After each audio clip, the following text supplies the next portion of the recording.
നമസ്കാരം, ക്ലാസ്മേറ്റിൻ്റെ ഒരു പുതിയ വീഡിയോയിലേക്ക് സ്വാഗതം. ഇന്ന് നമുക്ക് 8ാം ക്ലാസ്സിലെ കെമിസ്ട്രിയിലെ രണ്ടാമത്തെ ചാപ്റ്ററായ എലമെൻറ്റ്സ് ആൻഡ് കോമ്പൗണ്ട്സ്, മൂലകങ്ങളും സംയുക്തങ്ങളുമാണ് നമ്മൾ പഠിച്ചുകൊണ്ടിരിക്കുന്നത്. നമ്മൾ ആ യൂണിറ്റിൻ്റെ ടെക്സ്റ്റ് എക്സ്പ്ലനേഷനും അതിൻ്റെ ലെറ്റേഴ്സ് സോൾവിങ്ങും ഒക്കെ ചെയ്തു കഴിഞ്ഞു.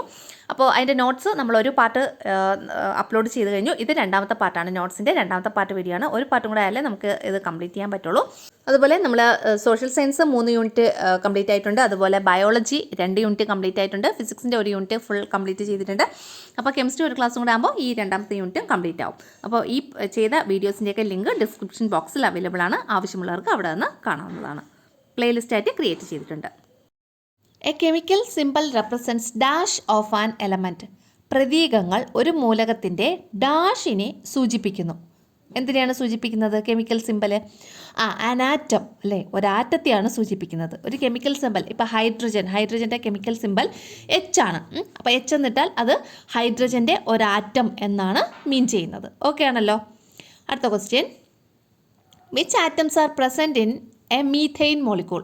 ഒരു മീഥെയിൻ മോളിക്യൂളിൽ അല്ലെങ്കിൽ ഒരു മീഥെയിൻ തന്മാത്രയിൽ ഏതെല്ലാം ആറ്റങ്ങൾ അടങ്ങിയിട്ടുണ്ട്? ഏതൊക്കെ ആറ്റങ്ങളാണ് അടങ്ങിയിട്ടുള്ളത്?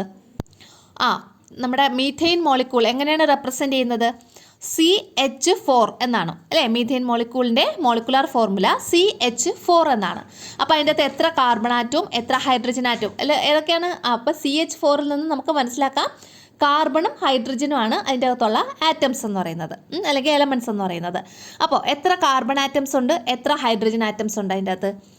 CH4 അല്ലേ. അപ്പോൾ C ഒരൊറ്റ കാർബൺ ആറ്റവും H4 അപ്പം 4 ഹൈഡ്രജൻ ആറ്റവുമാണ് ഉള്ളത്. ഒരു കാർബൺ ആറ്റവും 4 ഹൈഡ്രജൻ ആറ്റവും. അടുത്ത ക്വസ്റ്റ്യൻ, മാച്ച് ദ ഫോളോയിങ്. ചേരുംപടി ചേർക്കാനുള്ളതാണ്.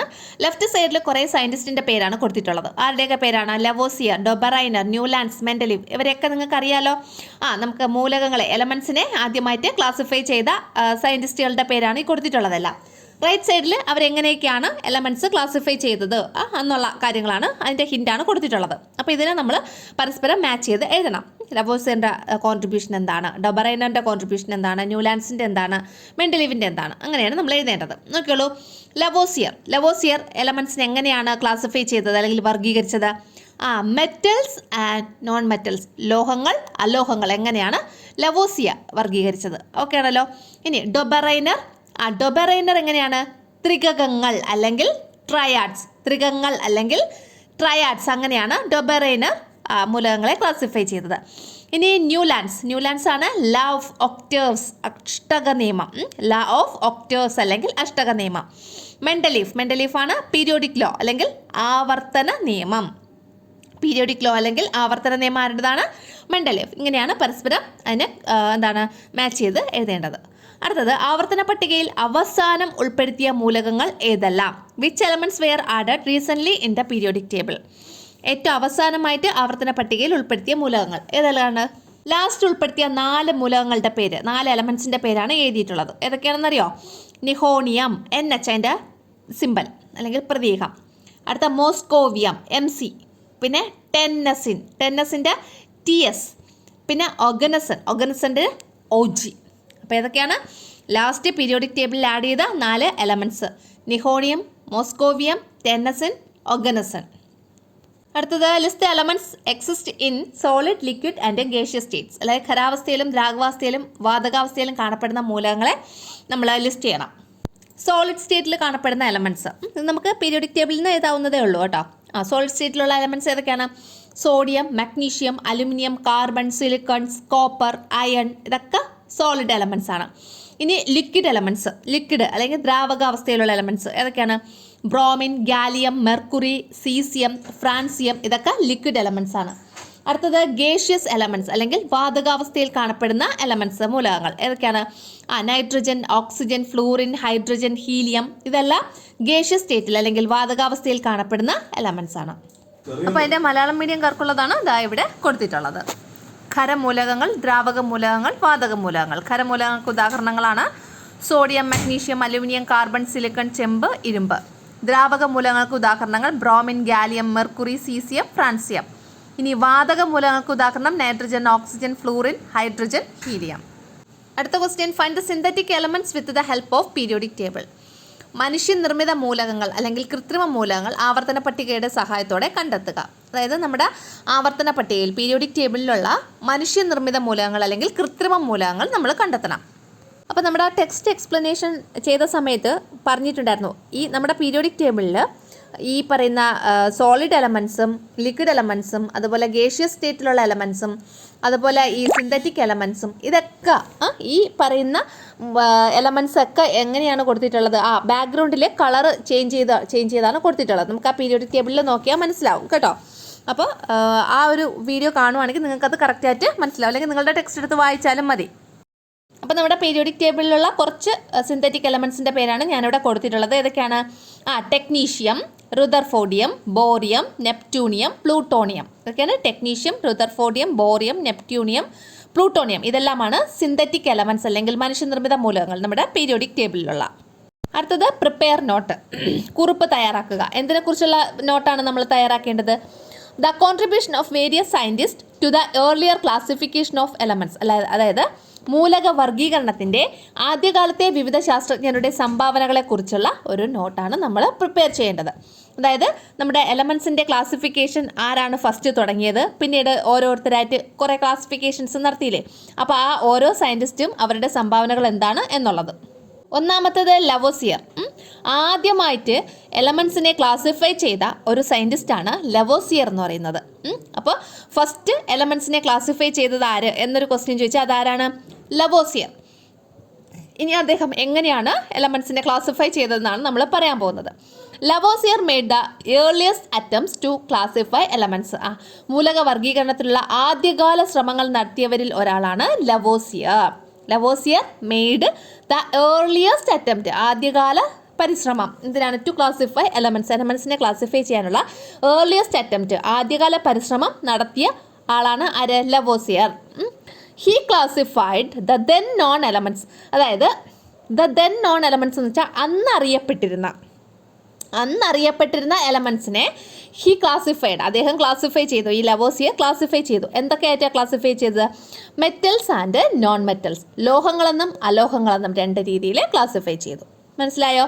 അപ്പോൾ എന്താണ് ഒന്നാമത്തെ ആൾ? Antoine Lavoisier. മൂലക വർഗീകരണത്തിലുള്ള ആദ്യകാല ശ്രമങ്ങൾ നടത്തിയവരിൽ ഒരാളാണ് ലവോസിയർ. അദ്ദേഹം അന്നറിയപ്പെട്ടിരുന്ന മൂലകങ്ങളെ ലോഹങ്ങൾ, അലോഹങ്ങൾ എന്നിങ്ങനെ വർഗീകരിച്ചു. അതായത് ഇദ്ദേഹം മൂലകങ്ങൾ ക്ലാസിഫൈ ചെയ്ത ആ ഒരു ടൈമിൽ ഏതൊക്കെ മൂലകങ്ങളാണോ ഉണ്ടായിരുന്നത് ആ മൂലകങ്ങളെ അദ്ദേഹം മെറ്റൽസ് എന്നും നോൺ മെറ്റൽസ് എന്നും അല്ലെങ്കിൽ ലോഹങ്ങളെന്നും അലോഹങ്ങളെന്നും ക്ലാസിഫൈ ചെയ്തു. അപ്പോൾ ഇത് ലവോസിയർ. ഇനി രണ്ടാമത്തെ ആൾ മൂലകം വർഗീകരണം നടത്തിയ അല്ലെങ്കിൽ എലമെൻസിനെ ക്ലാസിഫൈ ചെയ്ത രണ്ടാമത്തെ ആളുടെ പേരാണ് ഡൊബെറൈനർ. ആരാണ്? Dobereiner. He classified the elements of similar properties into groups of 3. Dobereiner എങ്ങനെയാണ് മൂലകങ്ങളെ ക്ലാസിഫൈ ചെയ്തത്? He classified the elements. ഇദ്ദേഹം എലമെൻസിനെ ക്ലാസിഫൈ ചെയ്തു ഓഫ് സിമിലർ പ്രോപ്പർട്ടീസ്, ഒരേ പോലത്തെ ഗുണങ്ങളുള്ള മൂലകങ്ങളെ ഇൻറ്റു ഗ്രൂപ്പ്സ് ഓഫ് 3, 3 വീതമുള്ള ഗ്രൂപ്പുകളായിട്ട്, 3 എലമെൻറ്റ്സ് ഉള്ള ഗ്രൂപ്പുകളായിട്ട് ക്ലാസിഫൈ ചെയ്തു. അപ്പോൾ എന്താണ് പറ്റുള്ളത്? He classified the elements of similar properties, ഒരേ പ്രോപ്പർട്ടീസ് ഉള്ള എലമെൻസിനെ ക്ലാസിഫൈ ചെയ്തു. ആര്? ഈ ഡൊബെറൈനർ. എങ്ങനെയാണ് ക്ലാസിഫൈ ചെയ്തത്? ഇൻറ്റു ഗ്രൂപ്പ്സ് ഓഫ് 3, 3 വീതമുള്ള ഗ്രൂപ്പുകളായിട്ട്. These groups were called triads. ഇങ്ങനെയുള്ള ഗ്രൂപ്പ്സിനെയാണ് നമ്മൾ എന്ത് പറയുന്നത്? ട്രയാഡ്സ് എന്ന് പറയുന്നത്, അല്ലെങ്കിൽ ത്രികങ്ങൾ എന്ന് പറയുന്നത്. എന്താണ്? ഇങ്ങനെയുള്ള ഗ്രൂപ്പുകളെ, അതായത് 3 എലമെൻറ്റ്സ് ഉള്ള ഈ ഓരോ ഗ്രൂപ്പുകളെയും ട്രയാഡ്സ് എന്നാണ് അദ്ദേഹം വിളിച്ചത്. അപ്പോൾ ട്രയാഡ്സ് എന്ന് പറയുന്ന ആ പേര് ആരുമായിട്ട് ബന്ധപ്പെട്ടിരിക്കുന്നു? ഡൊബെറൈനർ എന്ന് പറയുന്ന സയൻറ്റിസ്റ്റുമായിട്ട് ബന്ധപ്പെട്ടിരിക്കുന്നു. ഇനി അദ്ദേഹം എന്താ പറഞ്ഞിട്ടുള്ളത്? ഹി സ്റ്റേറ്റഡ് ദാറ്റ്, അദ്ദേഹം എന്താ സ്റ്റേറ്റ് ചെയ്തത്? Atomic mass of the element in the middle of the triads. ഈ ട്രയാഡിൻ്റെ മിഡിൽ പോർഷനിലുള്ള എലമെൻറ്റിൻ്റെ അറ്റോമിക് മാസ് എന്ന് പറയുന്നത് was approximately the average of the atomic masses of the other 2 elements. മറ്റ് 2 എലമെൻറ്റ്സിൻ്റെ അറ്റോമിക മാസിൻ്റെ ആവറേജ് ആണ് എന്നാണ് ഈ ട്രയാഡ്സ് എന്ന് പറയുന്ന ആ രീതിയിൽ മൂലകങ്ങളെ വർഗീകരിച്ച ഡൊബെറൈനറിൻ്റെ അഭിപ്രായം എന്ന് പറയുന്നത് അദ്ദേഹം സ്റ്റേറ്റ് ചെയ്തത്.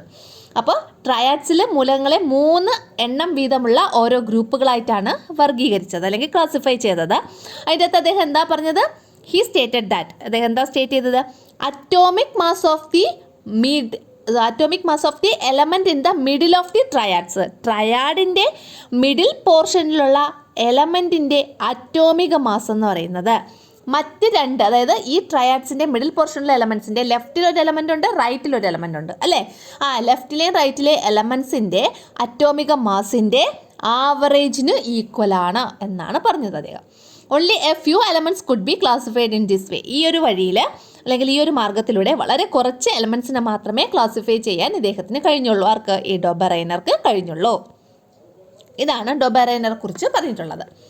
അപ്പോൾ നോക്കിയുള്ളൂ, ഡൊബറൈനർ മൂലകങ്ങളെ സമാന ഗുണങ്ങളുള്ള 3 എണ്ണം വീതമുള്ള ഗ്രൂപ്പുകളായി തിരിച്ചു. ഈ ഗ്രൂപ്പുകൾ ത്രികങ്ങൾ എന്ന പേരിൽ അറിയപ്പെട്ടു. ത്രികങ്ങളിൽ മധ്യത്തിലുള്ള മൂലകത്തിൻ്റെ അറ്റോമിക മാസ് മറ്റ് 2 മൂലകങ്ങളുടെ അറ്റോമിക മാസിൻ്റെ ഏകദേശ ശരാശരിയാണെന്ന് ഇദ്ദേഹം സ്ഥാപിച്ചു. എന്നാൽ ഏതാനും മൂലകങ്ങളെ മാത്രമാണ് ഈ രീതിയിൽ ഡൊബറൈനർക്ക് വർഗീകരിക്കാൻ സാധിച്ചത്. അടുത്ത മൂന്നാമതായിട്ട് മൂലകങ്ങളെ ക്ലാസിഫൈ ചെയ്ത സയൻറ്റിസ്റ്റിൻ്റെ പേരാണ് ന്യൂലാൻഡ്സ്. ആരാണ്? Newlands. He found that when elements were arranged in ascending order of atomic mass. ഇദ്ദേഹം കണ്ടുപിടിച്ചതെന്ന് പറയുന്നത് ഈ എലമെൻറ്റ്സിനെ നമ്മൾ അറ്റോമിക മാസിൻ്റെ അസെൻഡിങ് ഓർഡറിൽ അറേഞ്ച് ചെയ്താൽ each 8th element was a repetition of the first in its properties. ഓരോ 8ാമത് വരുന്ന മൂലകങ്ങളും ആദ്യത്തെ മൂലകത്തിൻ്റെ പ്രോപ്പർട്ടീസിൻ്റെ റെപ്പറ്റീഷനാണ് എന്ന് കണ്ടുപിടിച്ചു. ആദ്യത്തെ മൂലകത്തിൻ്റെ അതേ ഗുണങ്ങളായിരിക്കും 8ാമത് വരുന്ന മൂലകത്തിനും ഉള്ളത്. ഇങ്ങനെ ഒരു സ്റ്റേറ്റ്മെൻറ്റാണ് ന്യൂലാൻഡ്സ് കൊണ്ടുവന്നത്. He compared this to the 7 notes in മ്യൂസിക്കിലെ അപ്പോൾ ആ 7 നോട്ട്സുമായിട്ടാണ് അദ്ദേഹം ഇതിനെ താരതമ്യം ചെയ്തത്. This classification was known as law of octaves. ഈ ക്ലാസിഫിക്കേഷനെയാണ് ലോ ഓഫ് ഒക്ടേവ്സ് എന്നറിയപ്പെട്ടത്, അല്ലെങ്കിൽ അഷ്ടക നിയമം എന്നറിയപ്പെട്ടു. അപ്പം ന്യൂലാൻഡ്സ് എങ്ങനെയാണ് ക്ലാസിഫൈ ചെയ്തതെന്ന് മനസ്സിലായല്ലോ. അടുത്തത് മലയാളം മീഡിയംകാർക്കുള്ളതേ. മൂലകങ്ങളെ അറ്റോമിക മാസിൻ്റെ ആരോഹണ ക്രമത്തിൽ വിന്യസിക്കുമ്പോൾ 8ാമത് വരുന്ന ഓരോ മൂലകവും ഗുണങ്ങളിൽ ആദ്യത്തേതിൻ്റെ ആവർത്തനമാണെന്ന് ന്യൂലാൻഡ്സ് കണ്ടെത്തി. ഇതിനെ സംഗീതത്തിലെ സപ്തസ്വരങ്ങളുമായി അദ്ദേഹം താരതമ്യം ചെയ്തു. ഈ വർഗീകരണം അഷ്ടക നിയമം എന്ന് അറിയപ്പെട്ടു. അപ്പോൾ അഷ്ടക നിയമം അല്ലെങ്കിൽ ലോ ഓഫ് ഒക്ടേവ്സ് ആരുമായിട്ട് ബന്ധപ്പെട്ടിരിക്കുന്നു? അത് ന്യൂലാൻഡ്സുമായിട്ട് ബന്ധപ്പെട്ടിരിക്കുന്നു. അപ്പോൾ ട്രയാഡ്സ് ആരുമായിട്ടാണ് ബന്ധപ്പെട്ടിരിക്കുന്നത്? ഡൊബറൈനർ.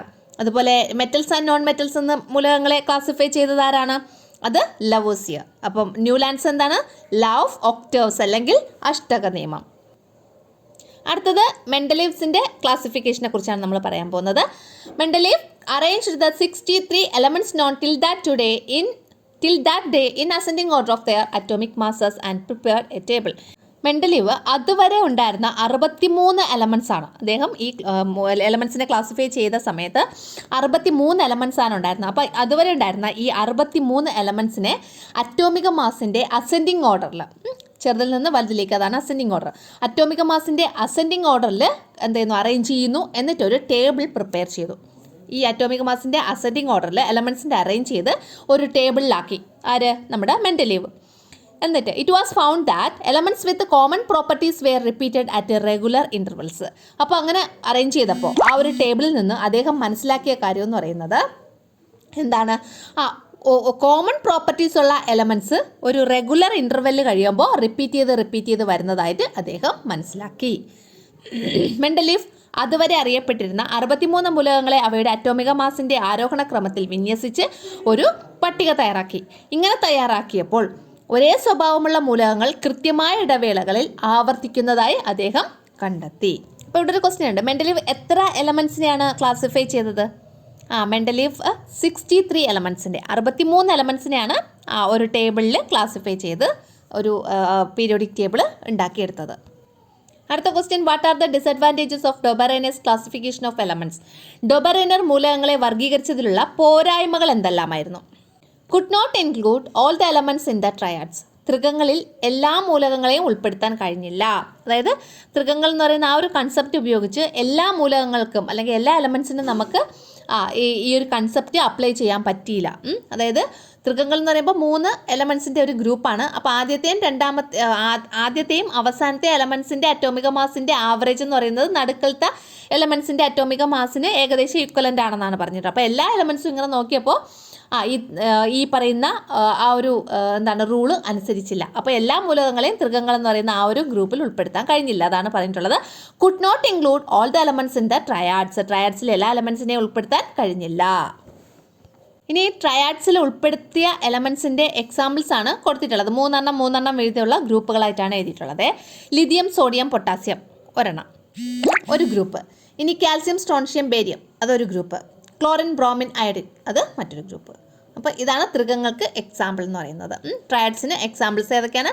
ലിഥിയം, സോഡിയം, പൊട്ടാസ്യം അല്ലേ? ലിഥിയം, സോഡിയം, പൊട്ടാസ്യം അങ്ങനെ പഠിക്കാം. പിന്നെ calcium, strontium, barium, chlorine, bromine, iodine. Okay. അടുത്ത question, what was the disadvantage of Newlands classification of elements? ന്യൂലാൻഡ്സിൻ്റെ മൂലക വർഗീകരണത്തിൻ്റെ പോരായ്മ എന്തായിരുന്നു? As additional elements were discovered, it became impossible to arrange all of them according to Newlands law of octaves. അതായത് as additional elements were discovered, കൂടുതൽ മൂലകങ്ങൾ കണ്ടെത്തിയതോടുകൂടി it became impossible, ഇത് ഇമ്പോസിബിൾ ആയി അല്ലേ, സാധ്യമല്ലാതായി. എന്താണ്? To arrange all of them according to Newlands law of octaves. ന്യൂലാൻഡ്സിൻ്റെ ലോ ഓഫ് ഒക്ടേവ്സിൻ്റെ ബേസിസിൽ അക്കോർഡിംഗ് അതിനനുസരിച്ച് എല്ലാ എലമെൻസിനെയും അറേഞ്ച് ചെയ്യുന്നത് പോസിബിൾ അല്ലാതായി അല്ലെങ്കിൽ ഇമ്പോസിബിൾ ആയി. മനസ്സിലായോ? കൂടുതൽ മൂലകങ്ങൾ കണ്ടെത്തിയതോടുകൂടി എല്ലാ മൂലകങ്ങളെയും ന്യൂലാൻഡ്സിൻ്റെ അഷ്ടക നിയമത്തിൻ്റെ അടിസ്ഥാനത്തിൽ ക്രമീകരിക്കാൻ കഴിഞ്ഞില്ല. അടുത്തൊരു ക്വസ്റ്റ്യന്, ഏതെല്ലാം ശാസ്ത്രജ്ഞരാണ് മൂലകങ്ങളെ അറ്റോമിക മാസിൻ്റെ അടിസ്ഥാനത്തിൽ വർഗീകരിച്ചത്? Which scientist classified elements based on atomic mass? Atomic മാസിൻ്റെ ബേസിസിൽ എലമെൻറ്റ്സിനെ ക്ലാസിഫൈ ചെയ്ത സയൻറ്റിസ്റ്റിൻ്റെ പേരുകൾ ഏതെല്ലാമാണ്? Döbereiner, Newlands, Mendeleev. ഇവർ 3 പേരും അറ്റോമിക മാസിൻ്റെ ബേസിസിലാണ് എലമെൻറ്റ്സിനെ ക്ലാസിഫൈ ചെയ്തത്. അത് നമ്മൾ നേരത്തെ പറഞ്ഞ ക്വസ്റ്റ്യൻ തന്നെയാണ്. How many elements did Mendeleev arrange in his periodic table? Mendeleev തൻ്റെ ആവർത്തന പട്ടികയിൽ എത്ര മൂലകങ്ങളെയാണ് ക്രമീകരിച്ചത്? 63 മൂലകങ്ങളെയാണ്. അടുത്തത്, ഡിഫൈൻ മെൻഡലീവ്സ് പീരിയോഡിക് ലോ, അല്ലെങ്കിൽ എന്താണ് മെൻഡലീഫിൻ്റെ ആവർത്തന നിയമം അല്ലെങ്കിൽ ക്രമാവർത്തന നിയമം എന്നിങ്ങനെയൊക്കെ അറിയപ്പെടുന്നത്?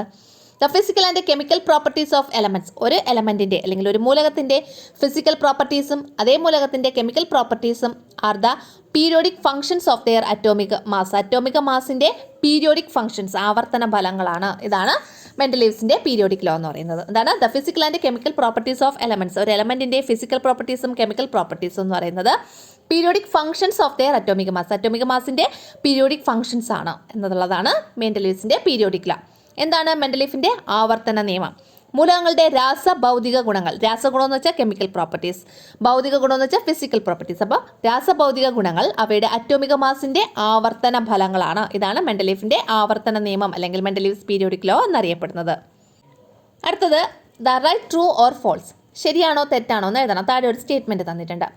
Elements in the same group in Mendeleev's periodic table show similar chemical properties. മെൻഡലീഫിൻ്റെ ആവർത്തന പട്ടികയിൽ ഒരേ ഗ്രൂപ്പിലെ മൂലകങ്ങൾ രാസസ്വഭാവങ്ങളിൽ സമാനത കാണിക്കുന്നു. മെൻഡലീഫിൻ്റെ ആവർത്തന പട്ടികയിൽ ഒരു ഗ്രൂപ്പുകളും ഉണ്ട്, പീരിയഡ്സും ഉണ്ട്. ഒരേ ഗ്രൂപ്പിലുള്ള എലമെൻറ്റ്സ് അവയുടെ രാസസ്വഭാവങ്ങളിൽ അല്ലെങ്കിൽ കെമിക്കൽ പ്രോപ്പർട്ടീസ് ഒരുപോലെയാണ് അല്ലെങ്കിൽ അതിൽ സമാനത കാണിക്കുന്നു എന്നുള്ളതാണ് സ്റ്റേറ്റ്മെൻറ്റ്. ശരിയാണോ തെറ്റാണോ? ഈ ഒരു സ്റ്റേറ്റ്മെൻറ്റ് ശരിയാണ്, ട്രൂ ആണ് കേട്ടോ. അപ്പോൾ എന്താണ്? അതൊരു സ്റ്റേറ്റ്മെൻ്റ് ആയിട്ട് പഠിച്ചു വെച്ചേക്കാം. എന്താണ്? മെൻഡലീഫിൻ്റെ ആവർത്തന പട്ടികയിൽ ഒരേ ഗ്രൂപ്പിലുള്ള മൂലകങ്ങൾ രാസസ്വഭാവങ്ങളിൽ സമാനത കാണിക്കുന്നു. Elements in the same group in Mendeleev's periodic table show similar chemical properties. അടുത്തത്, define periods and groups in periodic table. Periodic ടേബിളിലെ ആവർത്തന പട്ടികയിലെ പീരിയഡ്സും ഗ്രൂപ്പ്സും എന്താണ്? അല്ലെങ്കിൽ നിരകളും വരികളും എന്നല്ലേ? പീരിയഡുകളും എന്താണ്? നിരകളും പീരിയഡുകളും എന്താണ്? നിരകളെന്നല്ല കേട്ടോ, ഗ്രൂപ്പുകളും പീരിയഡുകളും. എന്താണ് ആവർത്തന പട്ടികയിലെ ഗ്രൂപ്പുകളും പീരിയഡുകളും? ആൻസർ നോക്കിയോളൂ. The horizontal rows in the periodic table are called period. Horizontal rows, periodic ടേബിളിലെ ഹൊറിസോണ്ടൽ ആയിട്ടുള്ള റോസിനെയാണ് നമ്മൾ എന്ത് പറയുന്നത്? പീരിയഡ് എന്ന് പറയുന്നത്. The vertical column in the periodic table are called group. വെർട്ടിക്കലായിട്ടുള്ള കോളത്തിനെയാണ് നമ്മൾ എന്ത് പറയുന്നത്? ഗ്രൂപ്പ് എന്ന് പറയുന്നത്. വെർട്ടിക്കൽ ആണെങ്കിൽ ഗ്രൂപ്പ്, ഹൊറിസോണ്ടൽ ആണെങ്കിൽ പീരിയഡ്. ആവർത്തന പട്ടികയിലെ വിലങ്ങനെയുള്ള നിരകളെ പീരിയഡുകളെന്ന് വിളിക്കുന്നു, കുത്തനെയുള്ള വരികളെ ഗ്രൂപ്പുകളെന്നും വിളിക്കുന്നു. അടുത്തത് നല്ലൊരു ക്വസ്റ്റ്യൻ ആണ്, ഇമ്പോർട്ടൻ്റ് ആണ്. What are the disadvantages and advantages of Mendeleev's periodic table? മെൻഡലീവിൻ്റെ പീരിയോഡിക് ടേബിളിൻ്റെ അഡ്വാൻറ്റേജസും ഡിസഡ്വാൻറ്റേജസും എന്തൊക്കെയാണെന്ന്. ഇനി what are the characteristics of Mendeleev's periodic table എന്ന് ചോദിച്ചാലും ഇതേ ആൻസർ തന്നെ എഴുതിയാൽ മതി കേട്ടോ. ആദ്യം നമുക്ക് അഡ്വാൻറ്റേജസ് നോക്കാം. Elements were arranged in ascending order of atomic mass. Atomic മാസിൻ്റെ അസെൻഡിങ് ഓർഡറിലാണ് എലമെൻറ്റ്സ് അറേഞ്ച് ചെയ്തിട്ടുള്ളത്. Blank spaces were left for elements to be discovered and their properties were predicted. ഈ ഇങ്ങനെ എലമെൻസിനെ അറേഞ്ച് ചെയ്യുമ്പോൾ ചില സ്ഥലത്തൊക്കെ ബ്ലാങ്ക് സ്പേസ് ഇദ്ദേഹം വിട്ടിട്ടുണ്ടായിരുന്നു. അതായത് അവിടെയുള്ള എലമെൻസിനെ ഇനി കണ്ടെത്തും എന്നാണ് അദ്ദേഹം പ്രവചിച്ചത്. അതുപോലെ തന്നെ അവിടെ കണ്ടെത്തുന്ന ആ എലമെൻസിൻ്റെ പ്രോപ്പർട്ടീസും അദ്ദേഹം പ്രഡിക്റ്റ് ചെയ്തിരുന്നു. മനസ്സിലായോ? അപ്പോൾ എന്താണ് blank spaces were left for elements to be discovered. Discover ചെയ്യാൻ പോകുന്ന എലമെൻസിന് വേണ്ടിയിട്ട് ബ്ലാങ്ക് സ്പേസ് ലെഫ്റ്റ് ചെയ്തു അല്ലേ, അവിടെ ഉണ്ടായിരുന്നു, ബ്ലാങ്ക് സ്പേസ് അവിടെ വിട്ടിട്ടുണ്ടായിരുന്നു. പിന്നെന്താണ് there properties were predicted.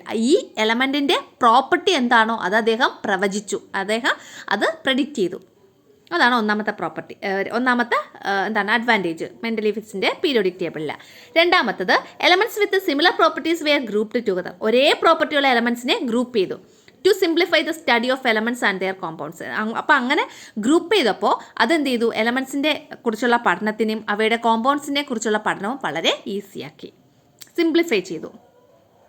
അടുത്തതിൻ്റെ disadvantages ആണ് നോക്കുന്നത്. However the order of atomic mass was not strictly followed. In the case of all elements, എല്ലാ എലമെന്റ്സിൻ്റെയും കേസിൽ അറ്റോമിക് മാസിൻ്റെ ഓർഡർ കറക്റ്റായിട്ട് ഫോളോ ചെയ്യുന്നുണ്ടായിരുന്നില്ല. പിന്നെ hydrogen could not be given an exact position. അല്ലെ, ഹൈഡ്രജന് ഒരു എക്സാക്റ്റ് ആയിട്ടുള്ള പൊസിഷൻ നൽകാൻ അദ്ദേഹത്തിന് കഴിഞ്ഞില്ല. അത് ഒന്നാമത്തെ ഡിസഡ്വാൻറ്റേജ്. ഇനി രണ്ടാമത്തത് elements with very different properties had to be placed in the same group. അതായത് വളരെ ഡിഫറെൻറ്റ് പ്രോപ്പർട്ടീസ് ഉള്ള എലമെന്റ്സിനെ ഒരൊറ്റ ഗ്രൂപ്പിൽ അദ്ദേഹം ഉൾക്കൊള്ളിച്ചു. അതും അദ്ദേഹത്തിൻ്റെ പീരിയോഡിക് ടേബിളിൽ ഉണ്ടായിരുന്ന ഒരു ഡിസഡ്വാൻറ്റേജ് ആണ്. അടുത്ത മലയാളം മീഡിയംകാർക്കുള്ള നോട്ടാണ്. മെൻഡലീഫിൻ്റെ ആവർത്തന പട്ടികയുടെ പോരായ്മകളും മേന്മകളും എഴുതുക. മേന്മകളാണ്: അറ്റോമിക മാസിന്റെ ആരോഹണ ക്രമത്തിലാണ് മൂലകങ്ങളെ വർഗീകരിച്ചത്. അറിയപ്പെടാതിരുന്ന മൂലകങ്ങൾക്കായുള്ള കളങ്ങൾ ഒഴിച്ചിടുകയും അവയുടെ ഗുണങ്ങൾ പ്രവചിക്കുകയും ചെയ്തു. രണ്ടാമത്തത്, സമാന ഗുണങ്ങളുള്ള മൂലകങ്ങൾ ഒരേ ഗ്രൂപ്പിൽ വരത്തക്ക വിധം വർഗീകരിച്ചത് മൂലകങ്ങളെയും അവയുടെ സംയുക്തങ്ങളെയും കുറിച്ചുള്ള പഠനം എളുപ്പമാക്കി. ഇനി ഇതിൻ്റെ പോരായ്മകളാണ്: അറ്റോമിക മാസിന്റെ ആരോഹണ ക്രമം എല്ലായിടത്തും കൃത്യമായി പാലിക്കപ്പെട്ടില്ല. ഹൈഡ്രജന് കൃത്യമായ സ്ഥാനം നൽകാൻ കഴിഞ്ഞില്ല. ഗുണങ്ങളിൽ വളരെയധികം വ്യത്യാസമുള്ള മൂലകങ്ങളെ ഒരേ ഗ്രൂപ്പിൽ ഉൾപ്പെടുത്തേണ്ടിയും വന്നു. ഇത് ഇത്രയാണ് അതിൻ്റെ പോരായ്മകൾ.